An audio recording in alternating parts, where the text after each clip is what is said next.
வணக்கம். நான் சிவாஜி கிருஷ்ணமூர்த்தி, திமுக பேச்சாளர் பேசுகிறேன். நேற்றைக்கு முன்தினம் ராயபுரம் மேற்கு பகுதியில் நடந்த பொதுக்கூட்டத்தில் கலைஞர் அவர்கள் இஸ்லாமிய மக்களுக்கும் இஸ்லாமிய சொந்தங்களுக்கும் என்னென்ன சாதனைகளை, நன்மைகளை, உதவிகளை செய்திருக்கிறார் என்று பட்டியலிடும் போது முஸ்லிம் மக்களை எப்படியெல்லாம் ஏமாற்றி அவர்களால் எனக்கு ஆபத்து இருக்கிறது என்று சொல்லி பாதுகாப்பு கேட்ட விஜய் அவர்களை தோல்வித்து காட்டுகின்ற முகமாக நான் பேசுகின்ற போது முஸ்லிம் மக்களை ஏதோ நான் இழிவுபடுத்தி விட்டதாக கருதி கொள்கிறார்கள். அதை சில பேர் இட்டுக்கட்டி பரப்புரை செய்கிறார்கள். நான் வாழுகின்ற பகுதி முஸ்லிம்கள் நிறைந்த பகுதி. என் வீட்டில் அருகில் இருப்பது மசூதி.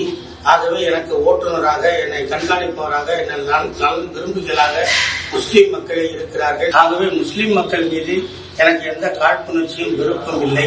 ஆதங்கத்தில் கேட்டேனே தவிர அதில் வார்த்தை தடுமாறி இருந்தால் அதற்காக என் வருத்தத்தை பதிவு செய்கிறேன்.